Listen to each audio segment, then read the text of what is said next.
Welcome back to GFF and Friends, the podcast. The podcast for catching up. Do you want to do that again as GFF? Nope. We're going back to gay because I realized after doing, 8 episodes, it doesn't matter. Welcome back, then. Yeah, GFF friend, I'm here. I'm queer, and I'm saying it out loud.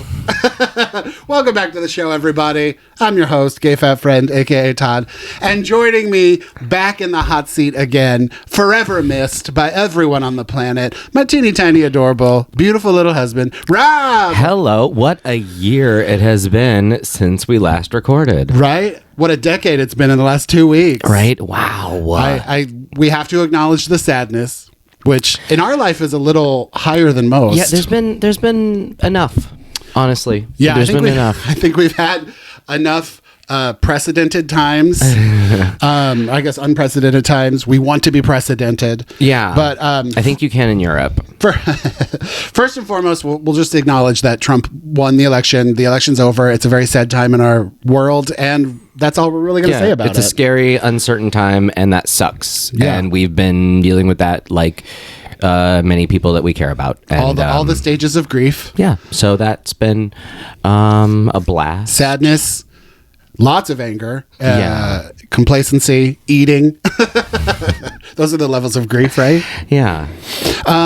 So anyway, the election sucked, and who knows what the world is going to be, but we're just going to keep on keeping on, I guess. Nothing else to do. Yeah. I have started my own personal 4B movement of never hearing Trump's voice again, never seeing his face, never talking about his gaffes, never watching his speeches, all of that. Which I can get behind, frankly. It's like, I feel like any sort of newsworthy things we will learn via the news, there's no reason that we literally have to normalize hearing that voice or even seeing impersonations of it. I'm sorry. Like, I'm kind of over it. James Austin Johnson is a buddy of mine, but I can't watch his impression anymore because it's too good. Right?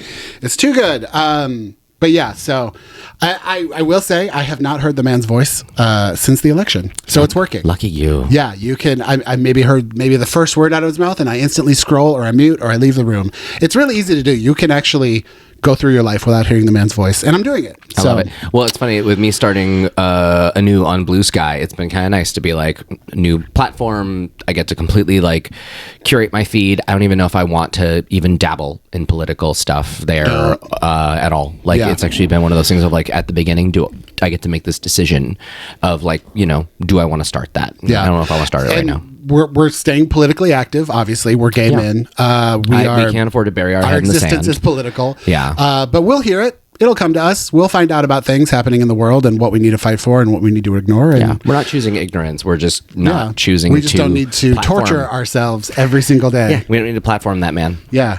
So, done. Yeah. So and right now it's going pretty good. I am on Blue Sky, but I have not posted.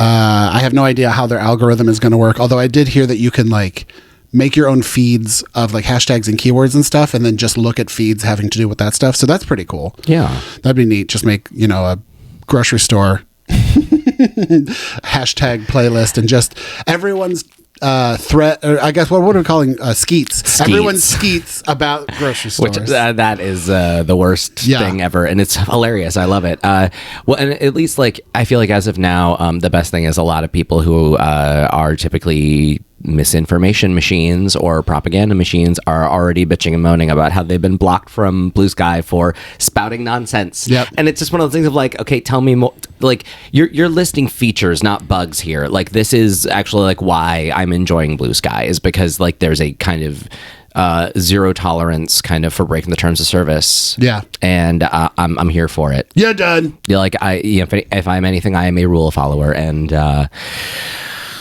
Blue Sky has good rules. Yeah, like right. This is these are rules that I'm fine abiding by. Hence why I'm here. Yeah. Like so. Yeah. There's that. And to keep it on the sad note, 'cause that's fun. Rob's stepdad, Paul, my father-in-law, passed away on Halloween Day, which is kind of cool for him and kind of funny. Yeah. It feels like something Paul would do. But Paul did pass away on Halloween Day. Did I say Thanksgiving or Halloween? You said Halloween. Okay. Paul passed away on Halloween, and it's been a long time coming. He's been in a long fight with pancreatic cancer, like multi-year, like 4, wasn't it? 3 or 4? I believe it was 3.5 or 4 years. Like it was a very long battle, and frankly, it's been a very impressive one. Yeah. And he was part of the family and in the chaos with the grandkids and everything to the very end. Like he was a fighter. He never removed himself from family life. He never really removed himself from society unless he had to. He was still out and about. I mean, I went to LA to house sit for them so they could take a cruise 3 weeks before he passed away. Yeah. So he was trying his best. Oh, and I want to say like the night before he passed, he was carving pumpkins with the grandkids downstairs. So like he was still giving it his all. Oh yeah, he was still very much part of it until the very end. Yeah. So he was a very awesome man.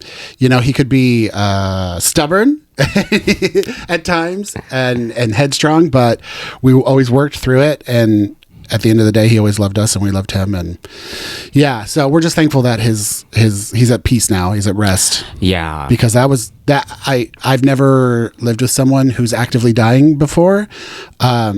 In that, like, being in their house, being around them while they're actively dying. And it's a lot. Yeah. It's a lot. No, it's a lot. On everyone, not just the person dying. It's on everyone. But yeah, he'll very much be missed. He made my mom happy for 24 years. Yeah. So that's awesome. Yeah. But yeah, so I luckily got to see him before he passed. I was in LA, and we had decided that Rob would go down afterwards to be with his mom and help her take care of her house and get everything in order and do paperwork stuff and stuff like that. So try to get a car in the garage. Yeah. Clean stuff. out the garage so we can actually fit the car in the garage. Yeah. Stuff like that. So Rob went down to LA a couple days after he passed away, and he was down there for 2 weeks. And luckily I got to see a bunch of my stepbrothers, whom, of course, they just lost their dad, and they were so unbelievably supportive of my mom. Yeah. And just very present and super, like just they were workhorses around the house. Well, so we were kind of talking about that. Like, Rob's stepbrothers we're all family. There's so much of family. So I didn't even think that there would be like, maybe we won't see them anymore because now that their dad is gone, they're not really hard, fast connected to our family, but no, they are. They're family. We'll continue to see them. Yeah, no, and like the nice thing is like this is one of those where we enjoy them and we would want to see them anyway. Yeah. But like it's funny. I was nearly the youngest in the family when our family sort of came together, and I was 19. So like, literally, we were almost all adults. At that point. You've never lived with them as stepbrothers. No. It's like, we were all almost like they were, I think 17 at youngest. And so like, we were all basically adults. And they lived with their mom. They didn't live with them. And so, but yeah, like we all, we were very much a late blended family that elected to get very close. And not due to geographic proximity. I didn't live with any of them by the time this happened. Like, so it's one of those that like we all just kind of came together as adults, which is kind of nice. And I think that's why we're very much like, no, you're not going anywhere. Yeah. Like, officially, I guess there's, some might say there's no reason to do this, but no, you're not getting away that easy. Well, one great example is Paul was Jewish. Rob's mom is not. She did not convert, but she is still going to celebrate all the Jewish holidays that we always hosting Hanukkah. Right? She's like, well, we got to do Hanukkah, and the boys can come over, and it wasn't even like, are you still going to do that? It's just like, no, that's what we do. Yeah, we're still going to do it. They've already figured out who in the family is taking on which of Paul's recipes, so everybody can kind of contribute, and they realize kind of who has gaps in what knowledge. So who needs to witness the making of latkes. So now that knowledge is further shared. Yeah. Like there's been a lot of that. So, he was a great cook, and he always made all the holiday dishes. And, yeah. Speaking of holidays, this week is Thanksgiving. But Rob's mom is going to come up here to Seattle for Christmas and be with us on Christmas, which being with a parent on Christmas Day has not happened in 5 years because we didn't do the pandemic. Right. Yeah.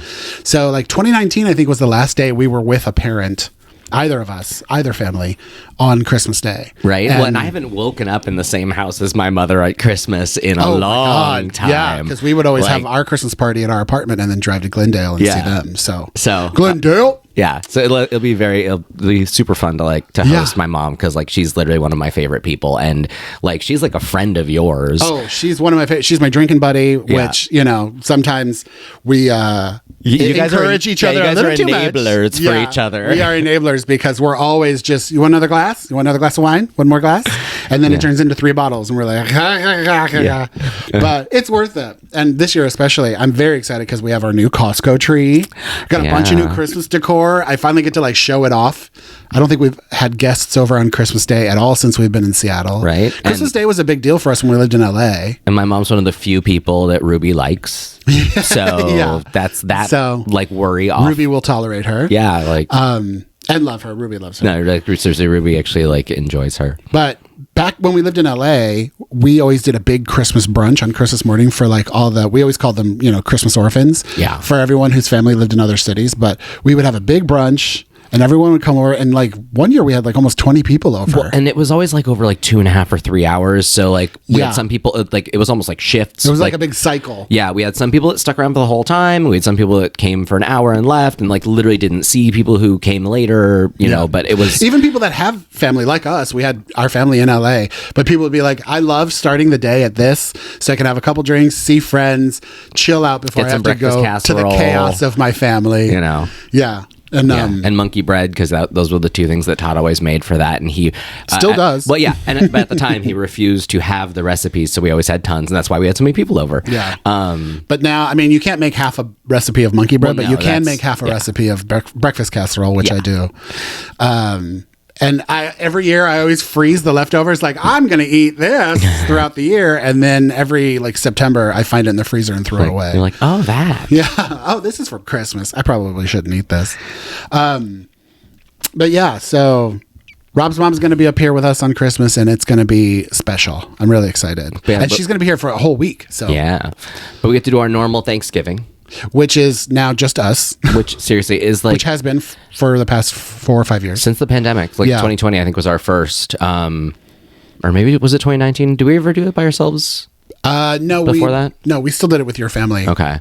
Because seriously, like Thanksgiving has become such a pleasure. Like just because of the lack of production. Yeah. As an adult, Thanksgiving is a friend holiday for me for a long time, because I've never lived in a city with my family as an adult. And so... Thanksgiving, it's like, you're not going to travel for Thanksgiving. Travel for Christmas. Don't travel for Thanksgiving. And Thanksgiving became a friend holiday. So every year for probably, I don't know, 5 years before I met Rob, it was always just friends, AKA, again, the orphan Thanksgiving, everybody getting together and just really having a great time. And so when I started dating you was when I kind of made Thanksgiving a family holiday again. But now that we're up here, my family was local. Yeah. So, but now that we're up here and it's just us, it's back to just being us for Thanksgiving, which we like. We get a pre-cooked, pre-made turkey from Whole Foods, seriously, which highly recommend. So easy. Yes, it's pricey, but it's so easy. It's delicious. You save so much time and hassle, and we don't have children. Right. So we can buy expensive turkeys. Well, and we're getting the right size turkey for our needs. Like, we don't get a giant one. Like, it's everything about it is kind of just right. Yeah. Like the right amount of time to heat and like the right amount of leftovers. You still have to bake it a little bit. You have to bake it for like an hour and a half in the oven. Warm it. But it just sits in the oven. You don't have to baste it. It's so perfectly easy. Cooked. Like we did it once in LA and we never looked back. We were like, that is something that we will continue to do just because turkeys are stressful and Thanksgiving doesn't need to be stressful. It's so funny. The first year we did it was full on pandemic. So the whole world was still shut down and we had to do the drive. Like we couldn't even go into Whole Foods to pick it up. We had to pick it up in a parking lot from our car. Yeah. And I remember just like navigating the traffic of the Whole Foods on 3rd and Fairfax, pulling into that parking lot. I remember it was such like a terrifying ordeal, but we did it. It could have been worse. You could have been at the one at Santa Monica and Fairfax. Yeah. But seriously, the 3rd and Fairfax, takes me back. Yeah. And seriously, that place. Totally worth it though. Like, seriously, never going to do and we've done it every day. Yeah, we've done it every year since. Yeah. Just, you can order it online and pick it up. Although this year ordering was a little weird because now Whole Foods is fully integrating with Amazon. Oh. And so instead of just like ordering it on the Whole Foods website and then paying for it there, you have to like log in with your Amazon account, pay through Amazon Fresh, and then it takes you back to the Whole Foods website. It's a whole rigmarole. But it was a little cheaper this year. Usually it's $70. This year it was 60. I will take it. So, yeah, we did it. We're picking up the turkey on Wednesday. That's the thing too. You can schedule when you want to pick it up. Yeah. So it's not like you have to like rush down there at a certain window. You can fit it to your schedule.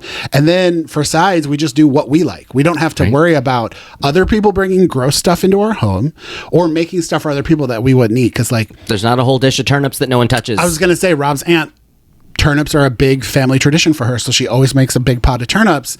No one eats them. She's the only one who values values turnips, and that's fine. I think they're bitter. I don't like that. She mashes them. It's just a puree, but it is one of those of like, well, that's more of like you could have made that in a cupcake. Right, that's not my gig. Tin. Yeah, you could get a small like tuna fish size can of it and just make it for yourself. Yeah, like, but she like does them fresh and peels them, and you have to boil them like all day. And I get like it's part of the Thanksgiving tradition, but it's one of those of like I feel bad. It's a lot of labor for something that a lot of people aren't getting much out of. We don't have to do that, right? We just do the stuff we like, which we've talked about before. But our sides are good old green bean casserole that I make that I have to have, the French fried onion recipe. Stuffing, just regular old stuffing, stovetop turkey flavored stuffing. We special order our gravy from Williams Sonoma, which we learned from your aunt. Yeah, and dress it up with some dairy and some sherry. Heyo. And yeah, so we do the fancy Williams Sonoma gravy. Gotta do mashed potatoes, rolls. Mashed potatoes, which we just got a potato ricer. And we experimented with it the other night, and it made delicious, silky smooth potatoes. It was so fun to use, too. Rob loves a new kitchen gadget. I do, and I love them. I like, seriously, especially like, there's something about extruding something. Well, also, because you're little, it's funny watching you use big machines. And it's a two-hander machine. I was surprised. I thought it'd be like easy. He's like, I want to do it. It's like a... Yeah, and he just puts his whole body into it, and it's adorable. I guess it does take me back. Like, I just spent much time with my niece and nephew, and it is very much one of those things that I guess I probably looked like a child. Now that I'm thinking about how they move. Which, by the way, did I tell you I found out the official name for the children of your siblings, what they are to you? Like, oh wait, didn't we learn that from like Wordle or something? I forgot. It might have been. No, I don't remember what it was. Like, you have nieces and you have nephews, but together as a group, they are called. It sounds like a slur. Nibblings. Nibblings, that's what it is. Yeah, you have siblings and their children are nibblings. Not a joke. Apparently that is the official term for that. But it's probably the last time I will use that term officially because it just sounds like hate speech. Well, and it sounds like a little snack. And just gonna have some nibblings. Yeah. So yeah, there you have it. Yeah, like rando and it's funny because speaking of your nibblings, I spend a ton of time with them when I'm in LA, and I had just been there and I spent a ton of time with them, and they're very active, creative, funny kids. Like, they want to play games all day and then also do arts and crafts all day and then also watch movies all day and then also go out and about all day. And they're just the funniest little kids. They're what, like 8 and 11? Yeah. And and now they're into rock band. Yeah, because of Uncle Rob. Yeah, I shipped down our unused rock band kit with drums because my mom is learning how to play the drums in real life. I think is super fun. Yeah, and so I was like, well, this is a fun thing you can do with the kids because my nephew is super into the guitar, and he's really, even though he can play a real guitar, he's very much enjoying Rock Band as well.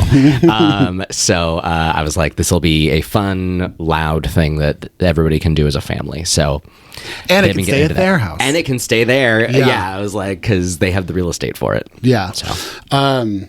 But yeah, so we just had a good, a stressful family month. But also a good family month. I got good quality time with them. Rob got good quality time with his mom. Seriously, it's been under unfortunate circumstances, but like, I feel like this is one of those, I feel very lucky in that for the most part, my family has really come together, and there's not a lot of like, I know that death in the family can often bring out the crazies. Yeah. And it can bring out the grabbies. Mm-hmm. Like it can really bring out some weird behavior in people.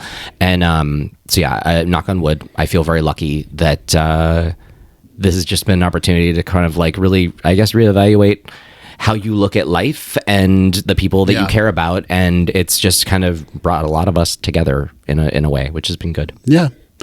So and now this week we record on Sunday, so today's Sunday, and this week is Thanksgiving, and this week is also My colonoscopy. Hey, you're going to be on camera. And endoscopy. Twice. Right? Finally. I'm going to be the content. Like, I make so much content, and now the content's going to be inside me.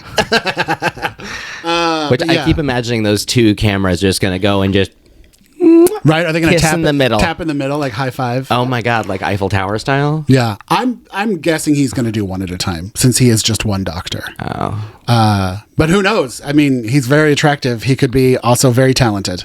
I don't know. I'm very nervous about having a hot doctor. I've talked about this before. Because hot people just get things in life for free. So who knows what professor thought he was hot and just gave him an A. You know, he got board certified because somebody on the board thought he was cute. Hot people get things for free in life. Someone on the board was time. like, I want him to probe my butt Right? with a camera. Approved. Get out of this school and into my butt. Yeah, right? Like, I mean, is that... That's pretty much my thought Right. process. But no, I'm very excited to get this all done. So today's Sunday. Tomorrow's my prep Monday. I got to drink all the drinks and, you know, eat all the Jell-O. And then Tuesday is my procedure. I feel bad. Am I supposed to like join you in solidarity for that? Because I do feel bad if I have like a slice of pizza while you're like, I can have chicken broth. No, but I will probably remove myself. We've done this before. Like whenever I've been like hardcore dating. No. Yeah, when you're dieting. dating in front of me. When I've been hardcore dieting and he's like, can I go get McDonald's? And I'm like, yeah, but I won't stick around. Like you can eat it by yourself in the living room. While I know it's like one day, but it's like that's going to be a hard day of you having like apple juice. Yeah. I mean, it's 24 hours of no food. Yeah. And only apple juice, Gatorade, and Jell-O. Well, and water. Should you just lock yourself downstairs so you can just kind of be like feral and screamy? I'm very curious how I'm going to handle it. I'm like, do I want to distract myself and do lots of projects, or do I want to like lay in bed all day and do nothing? I don't know what I'm going to do. We shall see. It's coming up. But I'm excited to get these procedures done, to finally have some answers. It'll be good. Yeah. And I was like, when they were like, he's pretty booked up, could you do, Tuesday the 26th or whatever? And I was like, that's right before Thanksgiving. Will I be recovered? And pretty much everyone I've talked to has said, like, yes, by Wednesday you'll be fine. Like by Tuesday night, my procedure's at 2 p.m. By Tuesday night I'll be fine. Sometimes I react weird to anesthesia, so I'm curious if my body will be usable the next day. Because after my sinus surgery, it took like 3 days for my muscles to work again. At least I feel like our Thanksgiving is fairly low impact. Yeah. And also, we don't have a ton of people over. If for some reason we need to delay it until Friday. Zero. We don't have any people over. Like, hey, that's easy. Like, we need to move it to a day where you feel better. Yeah. Okay. But yeah, I think it's going to be fine. Yeah. I'm also curious, like, how quickly he'll tell me what's wrong with me. Like, if he finds something. I hope, yeah. Like, will he tell me when I wake up? Or is it like he'll email me later? I guess we will find out. But yeah, if anything, like, I'm thrilled that you are very high functioning post anesthesia so far, like in all the opportunities, all the what we've done, wisdom teeth and my sinus surgery together, right? And there was the Pasadena procedure in the pandemic. Yeah. That was local. That wasn't. Oh, really? Didn't you go? Oh, okay. No. Well, like, yeah, but I feel like still every time I've had to drive you home from anything, even post anesthesia, you've been very high functioning. Yeah. And like, because as a smaller gentleman, I am worried about possibly having to carry you, which I wouldn't be able to do. Yeah. Like, or especially I wouldn't be able to do without hurting you, probably. And because like, I'm not good under anesthesia at all. I've only been with you once after your hernia surgery. And yeah, that was an ordeal. And I've heard so many stories of me post anesthesia and none of them good. And like, seriously, my mom is smaller than I am. And she has had to basically put me on her back and carry me like she's in a war movie more than once to get me to the sofa. Like that's little Rob backpack. Like she fully and my mom learned very quickly of like, if Rob's having some sort of procedure, make up the couch before you leave. Oh yeah. That way you don't, because like one time she had to put me in a papasan while she made up the couch. Couldn't get me out of the papasan. I mean, you fall asleep on the sofa sometimes. I can't even get you up from that, and seriously. That's just a Tuesday. Well, and there was one time after a procedure, she literally just left me in the car. She was like, it wasn't too hot, and so I left the door to the car open, and I just left you there for like 30 minutes until I could kind of get you to walk. Yeah. But like she's been like, I didn't know what to do, and there's a stubbornness about you when you're sleeping in any scenario. I'm a heavy sleeper, and I will do. You don't even know that you're fighting people. I will do anything I can to stay that way, to stay asleep. And but yeah, so I've heard horror stories of me coming out of anesthesia where like literally people smaller than me have had to like move me. And so yeah, I'm thrilled that you are typically. Not only you're actually like pleasant usually, like you're pleasant and reasonable and self-sufficient, and you're able to move. Yeah. Like, and often if I'm like, do you want me to guide you? And you're like, no. And you're like, well, it's so funny too, because like I never remember really the car ride home. Like I did way back in the day after I had my wisdom teeth taken out, I did like a TikTok of you driving me home. I don't really remember that. I remember seeing it the next day being like, oh, well, I forgot I did a TikTok about this. Yeah. So yeah, it usually goes pretty fast. Yeah. And I feel like after my hernia surgery, I was pretty good on the walking, but I was also a passenger princess and just fell asleep immediately, probably. Yeah. Like, well, the cool thing about knock on wood, but the cool thing about a colonoscopy is it's so routine and it's very quick. Like, I don't even think I'll be under for an hour. Yeah. It'll be less than an hour to do the endoscopy and the colonoscopy at the same time. So, it'll be a very short, sweet nap is what everyone calls it. Everyone's like, good luck with your nap. Congratulations on your nap. Enjoy your nap. So we shall see. Yeah. And a lot of people are like, yeah, we went out for burgers after my procedure because I was so hungry. And I was like, well, Rob, get ready to drive me to McDonald's. Well, I was a friend of ours was telling me that like literally the person that drove them had their sandwich order, and then like during their procedure they went and bought sandwiches, and then picked up the person, drove them home, left them there with their sandwich, and left. And like it's that quick of a recovery of just like, cool, you're good. Have fun. Well, and this is the first time of all the surgeries we've both had that you have to stay at the facility while I'm under. Oh, I do? Excuse me. Yeah, you have to stay in the waiting room while I'm under. I didn't realize that, which is fine. I guess the clinic has probably been burned one too many times of people like not coming back for their loved ones. Your loved They're one. like, no, it really is a 30-minute procedure. Come back. No, I thought I could go shopping. Yeah, because when you had your hernia surgery, they're like, we'll call you when he's up, and I came back and got you. And it's funny, and I want to say for that, like that was one of those where it's funny going into that surgery. I was not prepared for the shaving they were going to do. They did not tell me about that. So I woke up and I had been robbed of much of you had a hair bra. I did. I had a full like hair halter, like right under the pecs. They shaved his entire torso. So I had like a sports bra of hair for a belly button hernia. Yeah, and so like I was missing so much. It was that whole year that was growing back was so funny because you just had a full on tube top of chest hair. Seriously, man. But I was not prepared for that. But also I remember even going into that surgery because it was an umbilical hernia. They were like, well, it might be this or like to fix, or we might have to also put in a mesh. And I was like, so you don't know? And they're like, we won't know until we're in there. You got the mesh, didn't you? I ended up with a mesh. But like they literally told me, they were like, we won't know. Like it all depends. If it's a small thing, then it's this. If it's not, you're getting a mesh. And it was funny because I was just like, now is that still inside you? Uh-huh. As a permanent thing. Yeah, and aren't there like infomercials about class action lawsuits about this? For like migrating mesh, I believe. Yes. Great. Yes, there are. Oh, maybe we can get a check one day. Yeah, I'd rather not get the check and have a mesh that stays put on that one.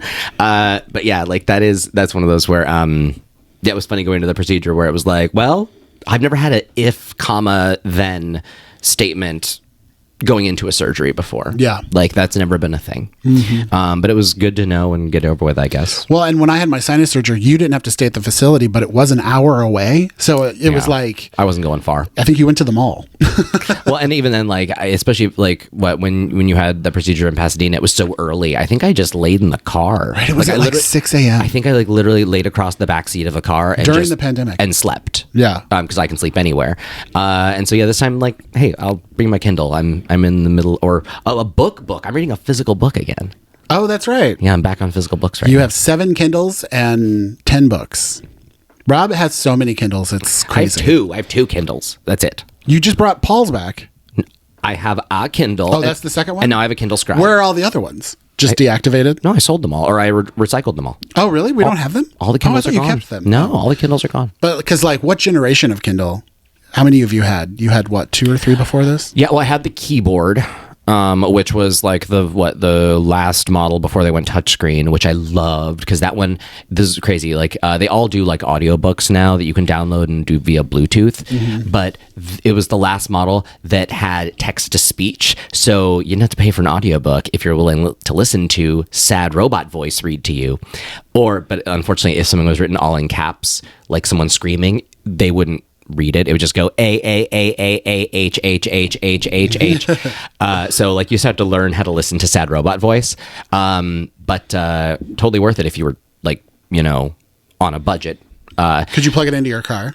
Yeah, it had an audio or had a aux out, not USB, but it was an aux out, so you could plug it into an auxiliary thing. Yeah. Loved that. But yeah, so like sold that though. I had an Oasis, which was lovely. Sold or returned, recycled. I got you a Fire, which was like the iPad Fire tablet. I had a Fire tablet. So those are the three. Okay. That are loved, obsolete, or upgraded. Do you love a digital book? I do. I can't do it. I mean, now that you have the Scribe, which is the size of a magazine. Yeah, I mean, it's remarkable tablet lit, size. Yeah. Like it has a light on it. I might try which it. the regular Kindles have too. But I just, when I read, I like to have a book in my hand to see how much I've read and to see how much is left and just know where I am and things. But I've also heard that reading on a Kindle is fun because you just keep reading and then you look at the bottom and it's like 50% read. And you're like, what? Right. How did I read 50% of a book? Well, and also like, he didn't know that at the bottom you can elect to have it be like 2 minutes left in this chapter, 45 minutes left in this book. It can learn your reading speed. Yeah, and it just kind of, at least when you go into a chapter, if you know, like it knows how quick you read. If this is a chapter where it's like 19 minutes in this chapter, you're like, ugh, I'm not going to start this one. But if it says like 2 minutes in the chapter, I'll flip through a couple more pages. Why not? It's pretty cool technology. Yeah, it's like I've enjoyed the Kindle so much. And also, this is one of those things that, especially I've been reading when I read, I think, Between Two Fires, a lot of very specific specialized language or French in that book. And not always translated. A lot of it is biblical. So I didn't have a lot of context for a lot of biblical names or references. On the Kindle, tap, hold, and it opens up a Wikipedia entry for that name. So if it was an angel or something, I had context for what it meant. Or if you would swipe over and translate phrases from their native tongue to English. Like there's a lot of stuff where even also just like they used words I didn't know, where it's like tap and hold, dictionary opens up, amazing. I literally found myself almost tapping and hold a physical book yesterday on a word I didn't know. And I was like, no, we're not doing this. I pinch to zoom on magazines and books and pictures and television all the time. Like for like 1 second, I'll go to like pinch to zoom on just the sky. And I'm like, that's not real. Yeah. It will be one day. Technology will catch up. Yeah. But no, seriously, I am a Kindle person, but also I do love a book. Like, so I'm an equal opportunity reader, but especially though, I think I'm trying to think when a Kindle became super valuable to me when I was reading like big, thick, heavy physical books, but I didn't want to lug them. Yeah. Because I was joking around. I can't imagine trying to read Infinite Jest with its footnotes and just hefty page count on anything that isn't digital, because you can literally tap and it'll go to the end note, tap it again, go back to the page, keep reading, and it's, wafer thin. Wafer thin. Yeah, I definitely think part of my great disconnect that I'm about to do is start reading all the books I've purchased over the past 2 years, because I probably have, 30, 40 books. I just keep buying books, and I'm like, I need to read that, and then I keep putting it off. But this winter is definitely going to be the winter of disconnect. I love that. And I'm just going to try to go through our video game back catalog and books. I definitely need to be much more actively using the stuff we have. Yeah. And it's funny because I've been reading, like the physical books I've been reading are a lot of Stephen King, which I've been lugging around my entire life because like my sister got them when she was in high school and gave them to me. Yeah, they're the 90s fan club editions. Yeah, and I've been adding to them.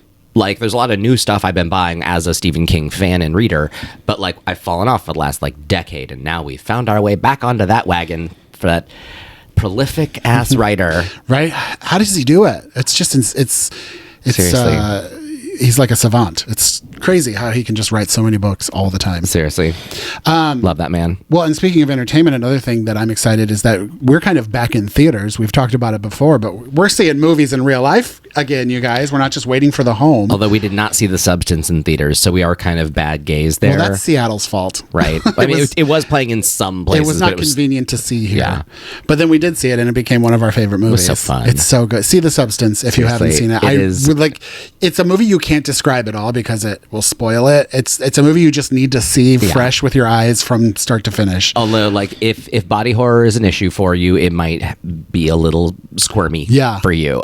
Trigger warning, there's a lot of gore. But yeah, it is so good. over the top in all of the, like, kind of most campy, the best ways. Just it's so good. Like, I had such a good time. But also, it's Wicked season. Wicked is finally among us. Wicked is out. Oh man.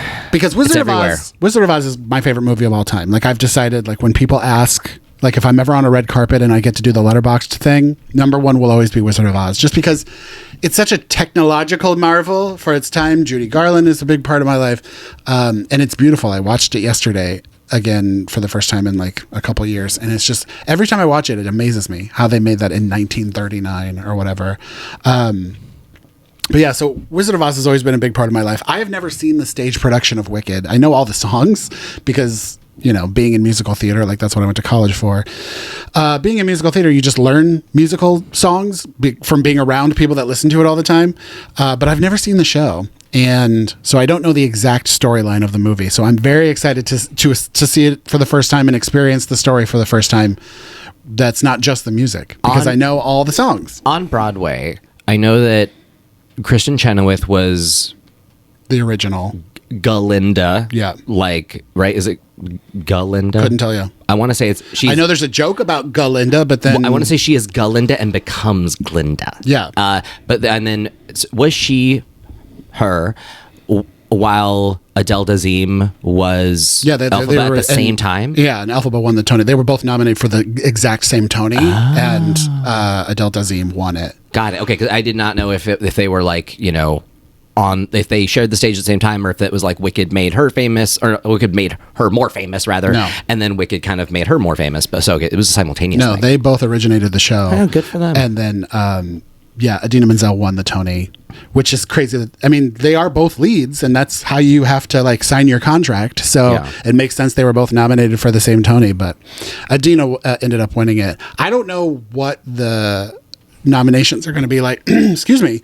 I don't know what the nominations are going to be like for this movie because, again, they're both leads, but they love each other so much, and they've both done so much for each other. I can't imagine that they would like sign their contracts to be the same award category. Well, to be honest, I actually kind of wonder if, I mean, I obviously haven't seen the movie, but I wonder if it'd be a situation where they would literally just consider, since like I'm just making a stab here that based on the marketing, Ariana Grande's character seems to be much more of a comedic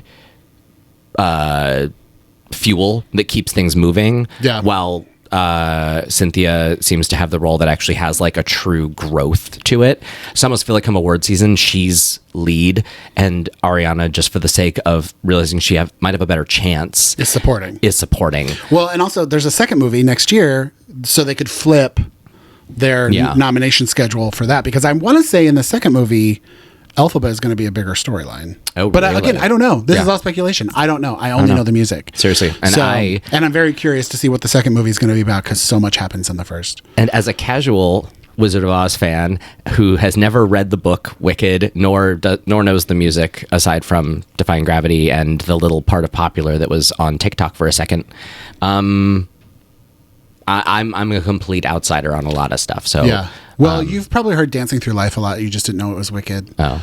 Like, I have a feeling. So anyway, I'm planning on going to see it by myself the week after Thanksgiving. But the more I talk about it, I think I might talk Rob into going. And I told him, I was like, if people are go into it like it's a movie you don't care about at all. Yeah. So if people sing in the auditorium, if people are on their phones, it doesn't bother you. If you go to a movie not caring about the experience, then what other people do in the audience won't bother you. I know, but as an Ariana Grande fan and someone who, after seeing Bad Times at the El Royale or whatever that movie was, I mean, Cynthia Erivo is such a talent, and like I want to hear her. Like that's the thing. It's like at this point, like, I want to hear the two of them. Unless I'm singing next to you, someone else is singing isn't going to. It's not a Taylor concert. People won't be screaming. Yeah, you're going to hear Cynthia sing her songs on the screen. Okay, good. But yeah, so I think Rob might go with me. Maybe. We'll see. But I'm very excited about it. I mean, I have a feeling I'm going to see it multiple times in the theater. Well, and it's interesting because, I mean, it is one of those where I feel like the critic reviews have been very, kind of mid-range, which is fine. It's a musical. It's going to be 100% one of those that, like, it's like a horror movie. It's such a genre film. Critics are going to be split. But the word of mouth and, like, fan response, or even just like people in my social circle that I wouldn't have thought were huge Wicked fans, are freaking out. Right. It's getting like amazing reviews. Yeah.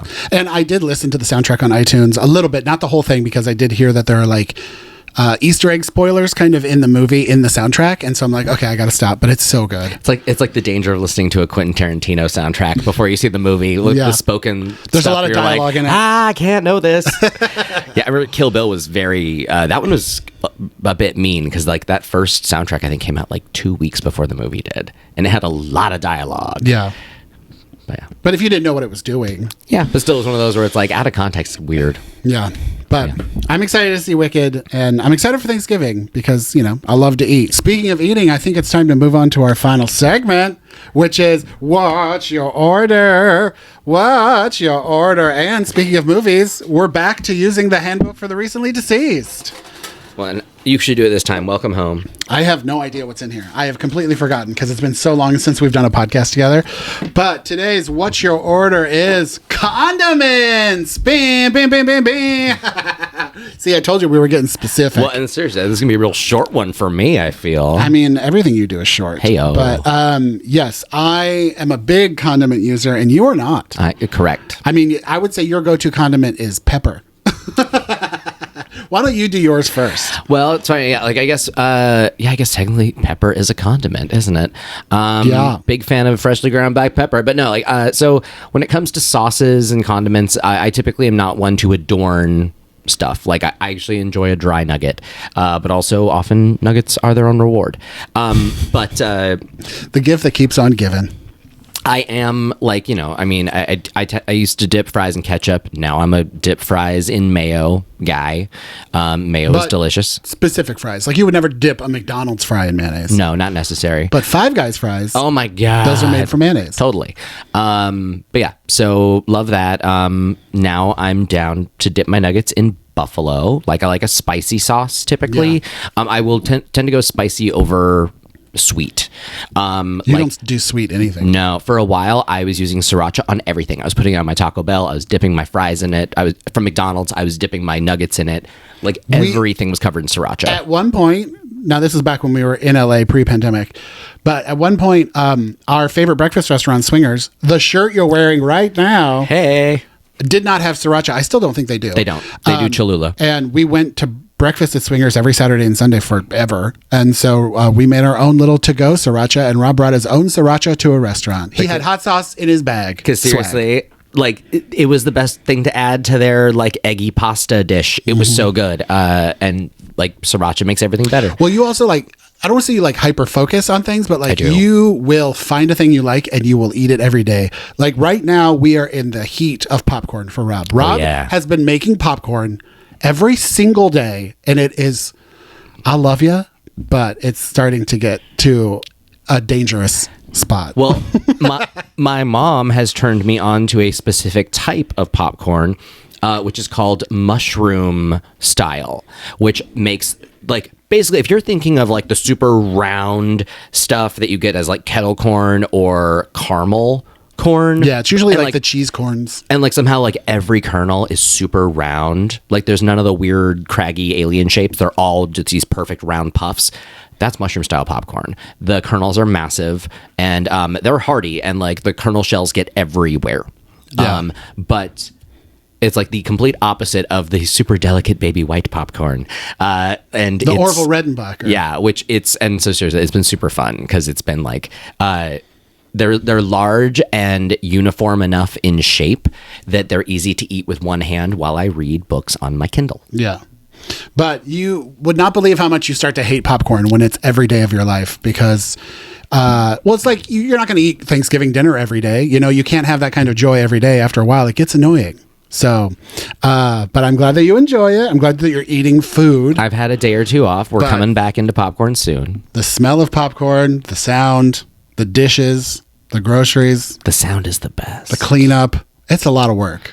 Popcorn is a lot of work every day. But popcorn really makes a movie better. I mean, seriously, on a Saturday, yes. We recently had to sit through Megalopolis, and thank God I had popcorn for that. Awful. That was like, frankly, like, I wanted to understand some appeal of that movie. None of it. I'm sorry. I get what he was trying to do. But I liked some of the actors in it, but it literally felt like a movie made by a man who has not seen the last 20 years of movies, who's been too rich to pay attention to life and thinks something else is happening, who suddenly thought that he was doing a lot of things for the first time, but like they've all been done. Yeah, and it was bad. It was bad. It was one of those where like he was so far behind he thought he was in first. Yeah, it was rough. It was embarrassing. But anyway, back to condiments. That's pretty much condiments. Trying to think what else. So at a restaurant, you will always hear me ask to get a cup of Caesar dressing with my chicken fingers. I love dipping stuff in Caesar dressing. Yeah, if you're getting a chicken finger, it needs a Caesar dressing. Because I don't like ranch. So I guess that's actually a huge condiment moment for a lot of people of like, oh, Rob's on this side of a divide. I didn't really grow up a big fan of ranch. And so that's not a part of me. I can't believe we're still together. I know. But you get all my ranch. That's true. And then let's see, absolute deal breaker condiment would be mustard or relish. Those are both absolute deal breakers. Sorry, I'm sending it back. Because that's the hard part about condiments is it's one of those where like often it soaks into a bun or whatever. It's like it's a thing where it is a permanent moment on that. Yeah. And so I think maybe that's why generally just solid mustard. Like because so many of your favorite pasta dishes and stuff have powdered mustard in them and you don't even know. Or even so many people use Dijon as a base for their Caesar. But like I don't need like a yellow mustard type anything. Yeah. But also pure Dijon you would send back. I would. Whole grain, sending it back. Yeah. So I don't know. It's I think it's one of those where I'd rather get a dry something than get something with extra dressing I don't want, or extra condiment I don't want. So maybe that's why I'm such a dry food proponent. And personality. Yep. But yeah, it's funny because like one of your favorite foods is a big giant pretzel in a bar, and it always comes with beer cheese and mustard. And I'm like, give me double the beer cheese, please. It's dancing on a razor's edge for you. You're like, I can't believe my favorite food has to come with my most hated food of all time. Well, and that's when I'm the kind of person of like, hey, can I just get 2 of that instead of that? And people are like, oh yeah, usually, or they're like, it'll cost you more. I'm like, money. Throwing it at the problem. It's funny. When we first started dating, it was a lot worse. Rob has learned to live with, like, don't talk about what I'm putting in my body ever. And so he's kind of gotten over it a little bit. But, like, my friend group has a story that they tell me all the time about Rob when we went to Disneyland. I panicked. I got a corn dog, and you have to have mustard on a corn dog. No, legally, you have to. No, you don't. But also my friends were eating them too. But anyway, we went to Haunted Mansion afterwards, and we're standing in line, and Rob had a full-on meltdown that I ate mustard. No, it was a thing where like I as somebody who was like is so anti-mustard, I'm watching people like eat with their hands and then not wash them afterwards, and it's one of those things I'm like, I just don't want. I thought you had mustard on your hands and you were like going in to like hold me and like touch me and stuff, and I was like, if I get mustard on my clothes, I swear to God, I am going to. Like the day is ruined. Like I can't handle mustard on my food, let alone on me. Like because the smell of it really makes me kind of want to yak. It's just a problem for me. Maybe it's just you have a fear of yakking. I definitely do. So yeah. So I don't know. It's a thing where like it is one of those anxiety kind of driving things at this point, and it's so hard because everyone's always like, just try it. I'm like, no. Like anytime like anyone wants to push something on me, it creates like it really kind of makes me freak out a little bit. Yeah. I hate It's it. just funny that my friend group has a story about Rob and I's first dating at Disneyland when Yeah, funny. melted down about mustard. Funny is the word I would use to describe that. Yeah. Well, so yeah, I guess that's everything for you. And then, well, you like vinegar, I do. like and soy sauce. Balsamic, and yeah, but like even then, it's like I can eat sushi without soy sauce. Like I totally That's can. weird. But like I tend to make a good wasabi pasty. I'll say you soy. really like wasabi I do. in your soy, and I throw that all away. I don't Yeah. do wasabi or ginger. Yeah, and I like- like them. I think they smell great. Well, I always do like the thing where I make like I did like a couple of drops of soy sauce and a glob of wasabi to like fully break it down into like liquid. Yeah. And then I add soy sauce to like fully break it down, so it's the spiciest soy sauce ever, and there's no clumps of anything. So if you accidentally find your way into that pool, it's a spicy one. You know what I really want to try, like desperately, is the fresh wasabi, like the actual wasabi that you can only Oh. get in Japan because it only grows you have next to, to like, one literally, river. like, grind? Yeah, and Yeah. it's like a plant that only grows in one river in the world, and you have to like grind it on a special little plate. Yeah. So you want? I wanna fresh- try that. You want fresh horseradish? But it's Right? not. But Is that it's what not it is? horseradish. It's wasabi. It's its own plant. It's the plant. It's not the root. It's like this whole thing, and I desperately want to try it. In Dave the Diver, when you run out of wasabi, you have to go and like grind fresh stuff. Yeah. And that and like what is it, rocket, like plants that you can't really grow on a farm, like you can only really harvest them in nature, like morel mushrooms, very hard to grow on a farm. I love stuff like that. And yeah, rocket is those onions, right? No, isn't rocket just another term for arugula? Thinking of ramps. Got it. Ramps are those like super delicate like forest onions that I don't rockets think and you ramps. It all sounds like something in a really fun race, right? That's my favorite board game. right? All right. Well, so when it comes to me, Yeah. there's not really a condiment I hate. I mean, I can't think of I one. feel like you're always down to experiment. You're always down for something new. For a long time, I didn't do hot sauces, but now I'm like fully on the hot sauce train. Yeah, So like I'm on board with all of that. yeah. My least favorite food and like smell and idea is very fishy stuff, but there's not really like a fish condiment. Like There's tartar sauce. but that's tartar For sauce. It doesn't have fish. fish in it. Yeah. Oh, I guess there's fish sauce, but even then, no one does fish sauce on its own. You don't really do fish sauce by it's itself. a component, And it doesn't taste like fish. right? It's a component for It's so like many wonderful things. Just an umami thing. Yeah. And I mean anchovy paste, but like that's usually mixed into things. So you're not going to sit Yeah. down to a table and have anchovy paste to dip your fries in. You don't put anchovies. You don't get anchovies on your pizza, but it's Yeah. a thing where that's just a background element of so many things. So, and I would say almost every meal I have incorporates a condiment in one way or the other. I mean, obviously ranch is number one. Well, I guess mayonnaise is number one. I probably put more mayonnaise. I probably incorporate mayonnaise to more things than I do ranch. I love an aioli. We don't really use them that much, so it's funny. Like we are a straight mayo household. Well, mayonnaise and aioli are the exact same thing. I know, but usually aioli has a flavor. we rarely dress them up into aioli town. Yeah, I make sriracha aioli all the time for sushi. That is because true. I dip sushi in sriracha aioli or in soy sauce and sriracha aioli, and it's delicious. And it's kind of gotten to a point where I'm like, that's how I have to eat sushi now. Because like the crispy rice rolls that we get always have it on there.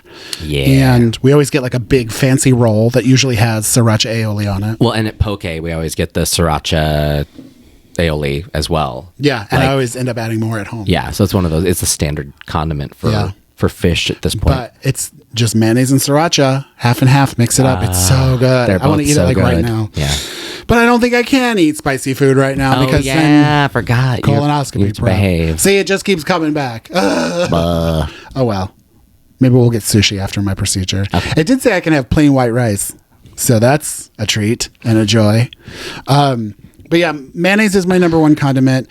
I don't really like Dijon or spicy mustards by themselves. If you add it to an aioli, like Dijon aioli is amazing. I love that on sandwiches. But like just plain Dijon, it's almost too sinusy spicy. You know, it makes my eyes water and it hurts up in my sinuses. It's not so much a mouthfeel. Like a wasabi almost. Yeah. But I'll do wasabi aioli. Like mix anything with mayonnaise, it makes it better. But Yeah. by itself, I'm not really going to do that. And like, honestly, when they serve giant pretzels in bars with mustard, I don't eat it. Like, I don't like whole grain mustard. It's kind of weird to me. Yeah. But yellow mustard, I'll put that on everything. I love yellow mustard because it's just tang to me. It's just like a nice sour tang. I would dip a pickle in mustard. Like that's how far I would go. More for Meanwhile, you. That's your kryptonite. Oh, I forgot to go into international condiments, but I mean, like, I know that you enjoy very much sour cream. I know it's not an international condiment, but I think of Mexican food. Yeah, guacamole. Even like guacamole, salsas, Salsa. like all winners. Yeah. All winners. Like I was going to say, honestly, probably the most condiment heavy meal that you eat is Mexican food. Yeah. Because you eat it all there. oh yeah, You don't have to worry about a pickle at a Mexican restaurant. right. Ugh. Could you imagine if like people just started adding pickles to guacamole? The and it was like a trust thing? issues I would have. Right? Ugh. So sorry, babe. Anyway, sorry. Continue along the condiment train though. What else? No, I think that's like there's got to be more. Oh, like with a nugget, you love a sweet and sour sauce. yeah. But a McDonald's nugget, I like McDonald's sweet and sour sauce. Like it has to be those two exact combinations. It's like for a restaurant strip, you very much celebrate ranch. Or ketchup. I'm a ketchup kid. I love ketchup. Fries and ketchup. I like to make, burger sauce which is just Thousand Island. But I eat a lot of ketchup. Like we go through a lot of ketchup in this house. Oh, another one for me that like a condiment that I tend to use a lot. A1. Oh yeah, you're an A1 kid. See, I dip- like it. I but love dipping a never... steak fry in Yeah. A1 or like putting A1 on a baked potato. Like I very much think of it as steakhousey, but like so I wanted to put all my sides in A1. Yeah, like, you do a lot of A1 actually. I do. Like, and that's like your Five Guys order. Yeah, which I mean, like they actually put Five Guys, or they put A1 on the burgers as an option. So like it kind of starts. If I'm gonna start eating A1, I'm gonna finish eating A1, kind of a thing. Sorry, I keep thinking of like rando little like moments of like, hey, that's another one. Well, and then also I said it earlier, you're not really a big sweet fan when it comes to condiments, but like I love jelly. I'm a big like toast and jelly, bagel and jelly. I also love to mix it with cream cheese. Like when I get a bagel, or if I'm doing bagels at home, I usually do cream cheese and then jelly on top, and I do a cream cheese and jelly bagel. The sweetest I get on that would probably be peanut butter. Yeah, you eat a lot of peanut butter. I do, but like but I don't even eat that much Nutella. We don't really. Yeah. If we buy Nutella, I'll just eat it out of the jar with a spoon, and I'm like, I don't think I should be that bad. Like maybe I should just keep the liquid candy bar out of the house. Right. It is just basically like it's candy. Yeah. But yeah, we don't really do a lot of honey in this. I mean, ever. We have honey, but I'd say it's more medicinal. Yeah, like whenever we're like sick or drinking hot tea or something, we'll do honey, but we'll incorporate it into like salad dressings and stuff, but we don't really just eat pure honey. Yeah. And yeah, I guess that's everything. I mean, the hot sauce development has been like the most recent one for you. Yeah. Because I want to say you were a spice wuss, but like you certainly didn't enjoy it. And now you are adventurous and like... It's finally like hitting that endorphin thing in my brain, which everyone always talked about, and it never did that for me until recently. Also, a big factor in that was Hot Ones. I love that show, Hot Ones. Well, and I feel like watching everyone eat those, like I want to do Hot Ones. Well, and Truff, I think, was like a really good entry point. And then like what Chili Crunch has been like the moment. I love Chili Crunch. It's so good. So yeah, that's probably my like new favorite condiment is Chili Crunch because I eat that more than anything. Right, and you put that on a lot of stuff. Like it's so between good. cottage cheese, chicken, like it kind of goes on everything. Yeah. Have you put it in your pho? Not Chili Crunch, no, because I always just do sriracha. Got it. But well, I love that we always end these podcasts with talking about food because it's always when I'm starving. And of course, now today of all days, you have to like really... I can still eat food today. Okay. Tomorrow is when it's just broth and juice and Jell-O. But also a lot of people were like, don't eat like an asshole up until your detox day because, you got to pass all that stuff out of your sphere. So I'm kind of easing into it with like chicken noodle soup. Pop-Tarts. Like I'm just eating very plain and crackers, like very plain and basic today. So hopefully that will make tomorrow a little easier. I don't know. Because I've heard a bunch of people be like, oh yeah, my husband thought he could eat cheeseburgers and chicken nuggets and stuff all day before his clean out. And then his clean out was terrible. And I'm like, yeah, I don't need to front load the system. Right. Yeah, if you're setting up for a horror film, let's ease on into it. You're going to get that in post-production. That's just kind of what happens. So I'm going to go enjoy some soup and the rest of my Sunday.